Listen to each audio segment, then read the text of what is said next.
तो गर्मियों में कुछ लोगों को कूलर नसीब होता है और कुछ लोगों को बेकार कूलर नसीब होता है। हमारे पास एक प्राचीन कूलर था जो कि इनको दहेज में मिला था।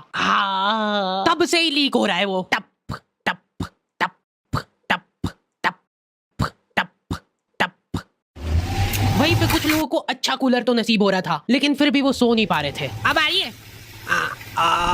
थोड़ा थोड़ा ऊपर। अब इन सभी को ऐसा लग रहा है कि सामने वाले के पास ज्यादा हवा जा रही है।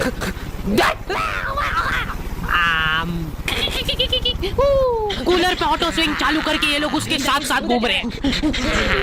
रात भर ऐसे ही भगते फिर रहे ये लोग तकिए ले लेके। हमारे साथ ये प्रॉब्लम नहीं थी क्योंकि हमारे पास ये ऑप्शन ही नहीं था। आगे का पूरा फड़का उड़ा हुआ था हमारे कूलर का। आज तक हम लोगों ने उसकी फुल स्पीड नहीं देखी है क्योंकि पहली स्पीड में वो भागो भागो। हमको ऐसा लगता था कि फुल स्पीड में चालू कर दिया ना तो हमारे सोने के बाद उड़ के बाहर चला जाएगा।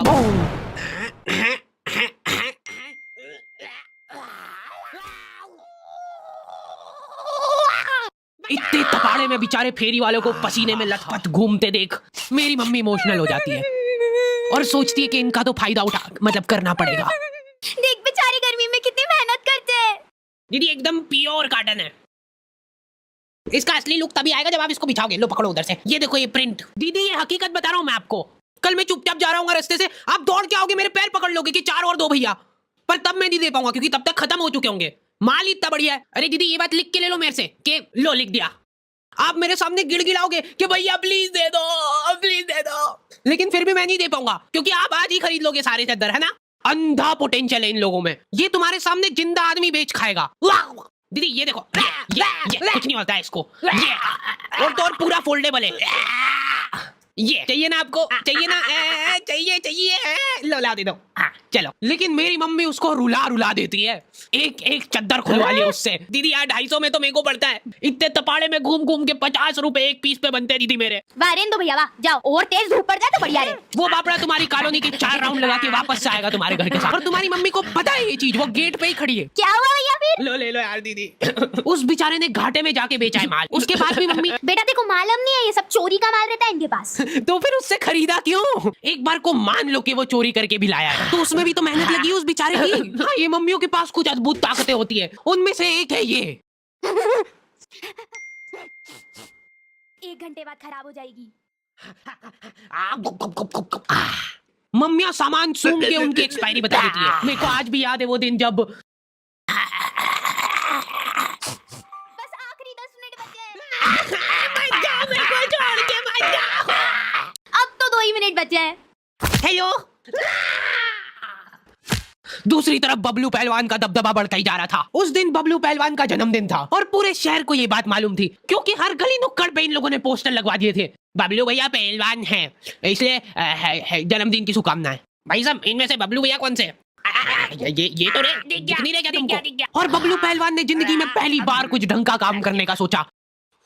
अरे बबलू भैया ये तो पिघल गई, आपके लिए नहीं लाता। कोई बात नहीं, मेरे को मेरी जनता की सेवा करनी है। हाँ, इस शहर में न जाने कितने गरीब लोग भूखमरी से मरते हैं।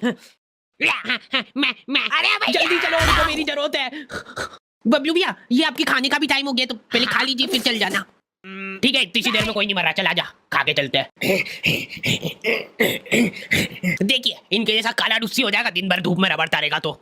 तुमने कुछ रईस लोग देखे होंगे जो कि हम्बल बनने की नाकाम कोशिश करते हैं। अरे भैया आप मानोगे नहीं, ये एसी वगैरह मेरे को जमता थोड़ी ना। एसी जो रहता है ना ये शरीर खराब कर देता है क्योंकि ये सिर्फ नाक के अंदर ठंडक करता है एसी, लेकिन जो अपना पंखा रहता है वो पूरे शरीर को ठंडक देता है। इसलिए हम तो एसी और पंखा दोनों चलाते हैं ताकि नाक के अंदर की ठंडक भी हो जाए और बाहर शारीरिक ठंडक भी हो जाए।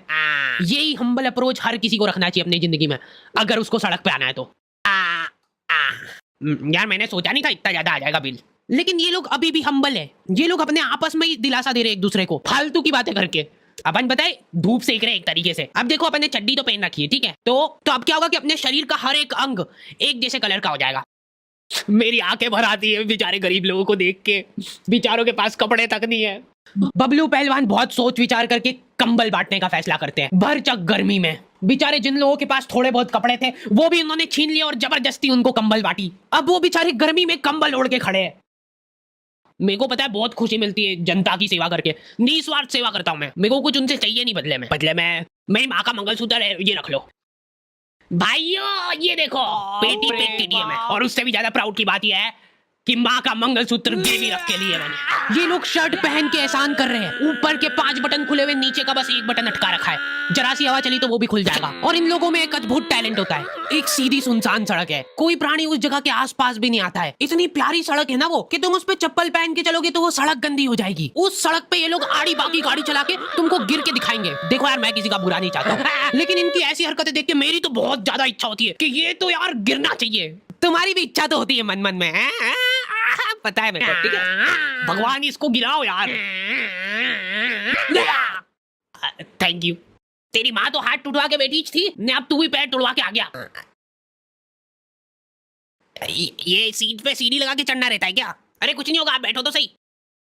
देखो मैंने बोला था ना, कुछ नहीं।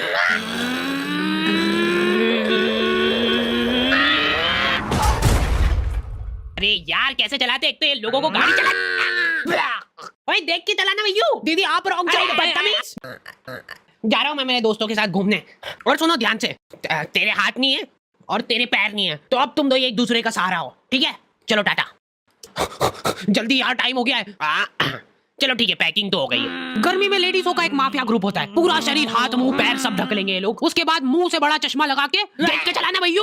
मेरे को कोई आंटी जी सड़क पे आते हुए दिखते तो मैं सड़क ही चेंज कर लेता हूँ, क्योंकि आंटियों के सामने कोई गाड़ी आ जाती है तो उनसे घबराहट में एक्सीलेटर फुल हो जाता है। लेकिन इधर मम्मी को अलग ही टेंशन हो रही थी। चद्दर वाले को ज्यादा बोल दिया यार, मैं तो एकदम से मान गया था वो। मतलब माल तो चोरी का ही है। घनश्याम, पापा और धर्मेंद्र निकल चुके थे घर से। इन लोगों ने 4 दिन तक प्लानिंग करी थी और ऐसी जगह चुनी जहां पे इनके शहर से भी ज्यादा गर्मी हो। वहां पे धूप इतनी तीखी थी कि तुम्हारा पसीना निकल के हाथों हाथ इवेपोरेट हो जाए। ऐसा लग रहा था कि वहां के पेड़ों को गर्मी लग रही थी, इसलिए उन सब ने ट्रिम कर लिया है। और दूर दूर तक पानी का नामो निशान नहीं था। ये लोग घर से पानी लेके गए थे, लेकिन इन्होंने फ्रीजर में बॉटल रख दी थी। अब तीनों प्यासे बैठ के उस बर्फ के डल्ले के पिघलने का इंतजार कर रहे हैं। अरे बर्फ लाओ यार जल्दी, उसके बिना इसका मजा कहाँ है? बबलू भैया का जन्मदिन है आज। माहौल बनेगा भैया आज तो।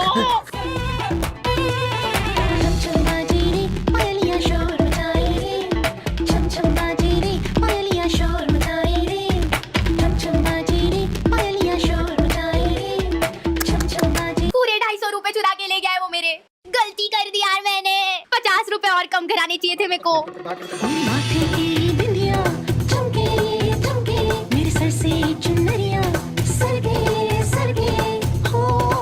अरे नाचो नाचो यार, अटाला भंगार वाले, रद्दी पेपर वाले। मम्मी ने उस आदमी का इतना घाटा कर दिया था कि उस बेचारे को प्रोफेशन चेंज करना पड़ गया। अरे तो वही है ये चोर, वही है जिसने चोरी का माल बेचा था मेरे को। ओए रुक जा वहीं पे। अरे मैंने कुछ नहीं करा, मेरे को मत मारो यार। मानेगा ये। देखो ये चश्मा कैसा लग रहा है? एकदम वेल्डिंग वाला लग रहा है। क्या हुआ इसको? भाई वो सही में वेल्डिंग ही करता है। जल्दी घर चलो नहीं तो काले हो जाएंगे। हाँ गुड बॉय। भाई अपनी बॉटल।